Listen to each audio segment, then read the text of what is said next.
ஜெர்மனியில் சிறந்த முறையில் நடத்தப்படும் புகலிட கோரிக்கையாளர்கள்.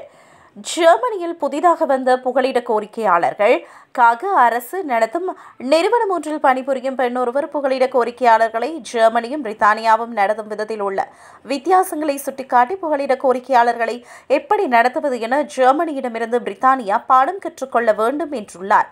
பிரித்தானிய புகலிட கோரிக்கையாளர்களை எப்படி நடத்துகிறது என்பது உலகுக்கே தெரியும். கடைசி நடவடிக்கையாக புகலிட கோரிக்கையாளர்களை ஆப்பிரிக்க நாடான ருவாண்டாவுக்கு நாடு கடத்தும் முயற்சியில் தீவிரமாக இறங்கியுள்ளது பிரித்தானியா. ஆனால் ஜெர்மன் அப்படி இல்லை என்கின்றார். ஜெர்மனியில் புதிதாக வந்த புகலிட கோரிக்கையாளர்களுக்காக அரசு நடத்தும் நிறுவனம் ஒன்றில் பணிபுரிபவரான பியோனா. ஜெர்மனிக்கு புகலிட கோரிக்கையாளர்கள் ஒருவர் வந்ததும் மொழிபெயர்ப்பாளர்களின் உதவியுடன் அவரது பெயர், நாடு மற்றும் அவர் பேசும் மொழிகள் முதலானவற்றை அறிந்து கொள்ள நேர்காணல் ஒன்று நடத்தப்படும். அடுத்து அவர்களுக்கு மருத்துவ சோதனைகள் நடத்தப்பட்டு தடுப்பூசிகள் வழங்கப்படும். தேவையான ஆடைகள், சோப் முதலான பொருட்களை கொடுத்து பெண்கள் மற்றும் ஆண்களுக்கு தனித்தனி அறைகளில் படுக்கைகள் ஒதுக்கப்படுகின்றன.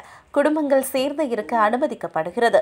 ஒரு நாளைக்கு 3 வேளை உணவு வழங்கப்படுகிறது. அத்துடன் நகரத்திற்குள் பொது போக்குவரத்தில் இலவச பயணத்திற்கான டிக்கெட், இலவச ஜெர்மன் பாடங்களுக்கான அணுகல், சமூக சேவையாளர்களுடனான சந்திப்பு மற்றும் குடியிருப்பாளர்கள் மிகவும் ஒருங்கிணைந்த மற்றும் பாதுகாப்பான உணர்வை ஏற்படுத்துவதற்கான செயல்பாடுகள் மற்றும் புகலிட கோரிக்கை மையத்திலேயே கொஞ்சம் பணம் சம்பாதிப்பதற்காக வேலை செய்வதற்கான வாய்ப்பும் ஏற்படுத்தி கொடுக்கப்படுகிறது.